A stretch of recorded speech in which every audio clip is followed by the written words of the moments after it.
Two women, the same town, both widowed, both 78 years old.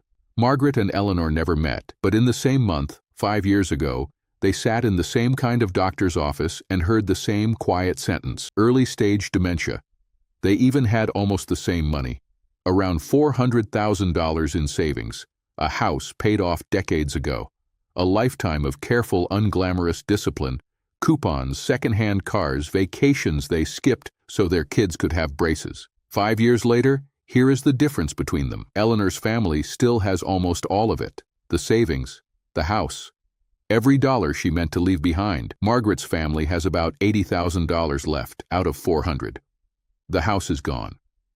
And here is the part that should stop you cold. Most of what they lost, they didn't lose to the disease. They lost it to paperwork, to one decision made on one ordinary afternoon that felt completely reasonable at the time. Now, before we go a single step further, I owe you some honesty, because trust is the only thing that matters on a channel like this. I've changed Margaret's and Eleanor's names, and I've built their two stories out of details drawn from many real families. But I want to be clear about this. Nothing you're about to hear is exaggerated. Every move these two families make and every dollar it costs them is exactly how this plays out in the real world, every single day. And one more thing. I am not your attorney. The rules I'm about to walk you through vary from state to state, and they change over time. So treat this as the map, not the legal directions. The person who hands you the directions is a certified elder law attorney, and I'll tell you exactly when in this story you need to go find one. Here's my promise to you for the next 20 minutes. By the end, you'll understand the one window of time that decided everything for these two women, a window your own mom may still be standing inside of right now. You'll know the three so-called obvious moves that quietly drained Margaret's family. You'll know the single thing Eleanor did differently, and you'll know exactly what to do starting tomorrow morning, while there's still time on the clock. So let me tell you about the clock, because the clock is the whole story. Here is the rule, stripped of every complicated word. When your mom eventually needs long-term care, a nursing home, a memory care unit, the kind of round-the-clock care that now runs, on average, more than $9,000 a month in this country, almost no family can pay that out of pocket for long. And here's the first thing most people get wrong, so let me say it plainly. Medicare does not pay for that kind of long-term care. It covers a short stretch of skilled nursing after a hospital stay, and then it stops. So when the savings run low, families turn to the one program that actually does cover long-term care: Medicaid. But Medicaid is designed for people with very little money. So before they pay a single dollar, they do something. They look backward.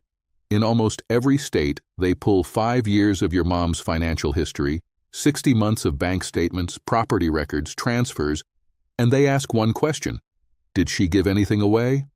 That's the 5-year rule, the look back.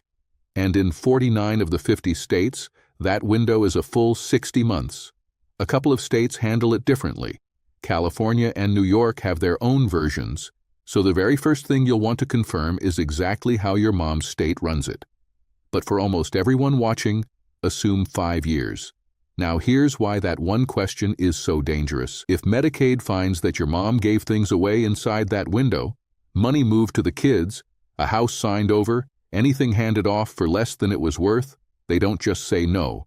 They hit her with what's called a penalty period, a stretch of time where Medicaid simply will not pay, even though the money is already gone. Sit with how cruel that is for a second. The money is gone, and the help won't come. That is the trap waiting at the end of Margaret's story. But here's the part that changes everything, the part that saved Eleanor. The 5-year window only looks backward from the day you apply, which means anything done early enough, more than 5 years before care is ever needed, is completely clean, invisible, outside the window. So the clock isn't your enemy. The clock is the opportunity. Every single month your mom stays healthy is a month ticking toward the moment her savings can step safely outside that window forever. Margaret's family didn't know the clock existed, so watch what they did with it. 6 months after the diagnosis, Margaret's daughter did the thing that everybody tells you to do, the thing the neighbor swears by, the thing that feels like the smartest, most loving move on earth. She put the house in her own name. Margaret signed it over. And the logic sounds airtight, doesn't it? If the house is mine, the nursing home can't take it. Protect it now, while Mom can still sign. Reasonable. Loving. And it set off two separate bombs. The first bomb. To Medicaid, that wasn't protecting the house. That was a gift. A $250,000 gift made well inside the 5-year window. And remember how the penalty works. They take the amount you gave away and divide it by the average monthly cost of care in your state. For a house like Margaret's, that's not months of being locked out of Medicaid. That's years. Years where the family had to cover that $9,000 a month bill themselves out of the savings because of a transfer they thought was protecting them. But the second bomb is the one almost nobody sees coming, and it's the more expensive of the two, and I'll show it to you in a moment. Because first, I need you to see what was happening to Eleanor at that exact same moment, 6 months in. Because Eleanor, the one who waited, was staring at the same deed, the same pen, the same well-meaning advice from the same kind of neighbor, and Eleanor put the pen down. She didn't sign anything that week, not because she somehow already knew better, but because she did one boring, unglamorous thing first that Margaret's family never did. Hold on to that. One family signs, one family waits. We'll come back to exactly what Eleanor did and why it's the whole ballgame. Now, Margaret's second bomb. When Margaret bought that house back in the 70s, she paid around $30,000 for it. Today, it's worth $250,000. Here's the beautiful thing the tax code does if you simply keep a house and let it pass to your kids after you die. It's called a step-up in basis. The value resets to today's price. So if Margaret's daughter had inherited that house and sold it, she'd have owed little or nothing in capital gains tax. But because Margaret gave the house away while she was alive, her daughter didn't get that reset. She inherited the original price, the 1970s number. So when the family was finally forced to sell the house to pay for care, they got hit with capital gains tax on more than $200,000 of growth that the step-up would have erased. One signature, two bombs, a multi-year Medicaid penalty, and a tax bill, both triggered by the single most loving thing they thought they could do. And this is the pattern of the entire nightmare. In this world, the obvious move is almost always the expensive one. And Margaret's family was about to make it a third time with the savings. By the second year, Margaret needed real care. Memory care, in her case, ran about $8,000 a month, and that's right in the national range. In plenty of places it's higher. Do that math with me, because almost nobody does it until it's too late. $9,000 a month is roughly $100,000 a year. The savings they'd protected so carefully had a shelf life of about 3 years before they'd hit a wall, and that's before you stack the penalty period on top. So when the family saw the money draining and panicked, they did the next obvious thing. They started moving the leftover savings to the grandkids. Get it out. Get it safe. And it was the exact same mistake.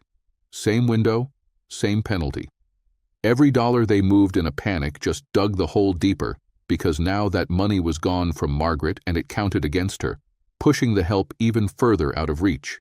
That's the spiral that eats families alive. The care drains the savings, the panic moves the rest, and the moving triggers penalties that drain it faster, round and round, until $80,000 is all that's left of a lifetime. I want to stop here and talk to one specific person watching this. If your mom is healthy today, still in her own kitchen, still arguing with you about whether she even needs help, this next part is the most important 90 seconds of this whole video for you. Because everything Margaret's family did wrong, they did wrong in a crisis, with the clock already running out. Everything Eleanor's family did right, they did in calm, before the storm. That is the entire difference between these two stories. Not money, not luck, timing. So let's finally go find out what Eleanor did. Rewind to month 6. The pen Eleanor put down. Before she signed anything, Eleanor's son did one unglamorous, deeply boring thing.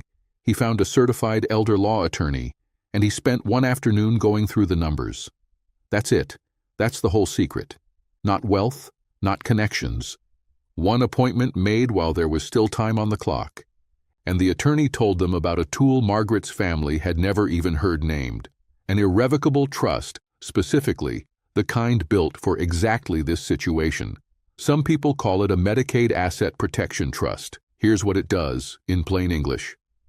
Eleanor moved her house and a chunk of her savings into a trust, not into her son's name, into a trust that she technically no longer owns. That word, irrevocable, means she can't just reach back in and grab it all whenever she wants, and I know that's the part that makes people nervous. Give up control of her own house? But stay with me, because that's also the exact part that makes it work. If she doesn't own it, it can't be counted against her, and it can't be taken to pay for her care. And a good trust is built so that Eleanor keeps the things that actually matter. She keeps the right to live in her home for the rest of her life. She keeps the income. And here's the part that's better than Margaret's outright gift, the part most people don't realize. Because of how these trusts are structured, when Eleanor passes away, the house still gets that step up in basis, the tax reset Margaret's family threw away. So Eleanor's kids are protected from the nursing home and from the tax bomb. Margaret's family lost on both. Same goal, opposite outcome. But here's the catch, and this is why I keep hammering on timing. A trust like this only protects those assets if it's funded more than 5 years before your mom needs care. Outside the window. If Eleanor had done this in a crisis, the way Margaret's family did everything, the trust would have been just another gift inside the window, just another penalty. She didn't. She did it in month 6, in calm, with years to spare. The clock ran out behind her assets, and they stepped safely outside it. That one afternoon, is the difference between $400,000 and $80,000. And there's a second set of doors that most families walk right past, and these ones don't even cost you the 5 years, because not every transfer counts as a gift. The rules carve out specific exceptions, transfers that are completely allowed, even inside the window, even in a crisis, and almost nobody finds out they exist until it's too late. Watch how this could have changed Margaret's story. There's the spouse exception. Moving assets to a healthy husband or wife is generally protected, with its own rules to keep that spouse from being left with nothing. Margaret was widowed, so that door was closed to her. There's the disabled child exception. Assets can often go to a child with a disability with no penalty at all. And then there's the one that stops people in their tracks, the caregiver child exception. If an adult child moves in and provides the kind of care that keeps the parent out of a nursing home for at least 2 years, the family home can often be transferred to that child with no penalty and protected from being clawed back later. Now think about who is watching this video. Think about how many of you are already doing exactly that, already exhausting yourselves caring for a parent at home, with no idea that the work you are already doing might be the very thing that protects the house. Here's what I'm not saying. I'm not saying any one of these applies to your family. They're specific, they're strict, and the paperwork has to be airtight, which is the entire reason you take them to an attorney instead of trying them at the kitchen table. What I am saying is that they exist, and Margaret's family burned through a lifetime of savings standing right next to doors they never knew they could open. Now there's one piece of Margaret's story we still haven't closed: the house. Because even families who manage to hold on to the house get ambushed by something that happens after the funeral, and it's the final difference between these two mothers. Margaret passed away peacefully. The family grieved, and a few weeks later, a letter arrived. It was from the state. It's called estate recovery, and here is what it means. When Medicaid pays for someone's long-term care, the program has the legal right, after that person dies, to come back and recover what it spent. And it usually comes for the one big thing left behind: the house. So even the share of the home Margaret's family had scrambled to protect, the state had a claim on it. The home she raised 3 kids in, the home that was supposed to be the entire inheritance, went to settle a bill. That letter was the last page of Margaret's story. Eleanor's family never got that letter, because Eleanor's house wasn't sitting in her estate for the state to recover from. It had been safe inside that trust for years, outside the window, outside her ownership, outside the state's reach. Her kids didn't inherit a bill. They inherited the house, free, clear, and with that tax reset fully intact. So here it is. The single decision that split these two families. It wasn't 100 small things. It was one. Eleanor's family asked the question early while the clock still had time on it. Margaret's family asked it in a crisis after the clock had already run out. That's the whole story. Same town, same money, same diagnosis, same love. One family had time and used it. One family had time and never knew it was running. Now here is the good news, and there really is good news. If you are watching this, you are already doing what Eleanor's son did. You're asking early. You're learning this before the crisis instead of during it. So let me hand you the plan. First, find out where the clock stands for your family. Today's date, -5 years. That's your window. Every healthy month your mom has is another month of money walking toward safety. Just knowing that one fact changes how tonight feels. Second, and this is the big one, before you sign anything, before you touch a deed, before you move a single dollar to keep it safe, talk to a certified elder law attorney, not a general lawyer, one who does this specific work. One appointment. Because every one of the most expensive mistakes in Margaret's story happened because her family did the obvious thing on their own. The obvious move is the expensive one. An attorney is how you find the doors instead of the bombs. Third, get the basic legal documents in place while your mom can still sign them. There is one document in particular that decides whether you're even allowed to act on any of this.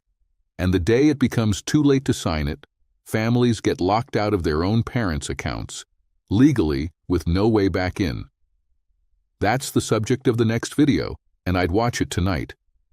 And fourth, the reframe I want you to carry out of here. None of this is hiding money from the government. None of it is a trick. These are the rules the government itself wrote, the same way tax deductions are rules. Using them, the right way, with the right help, isn't sneaky.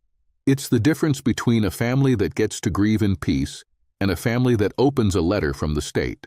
So if you remember one single thing from everything we've covered, let it be this.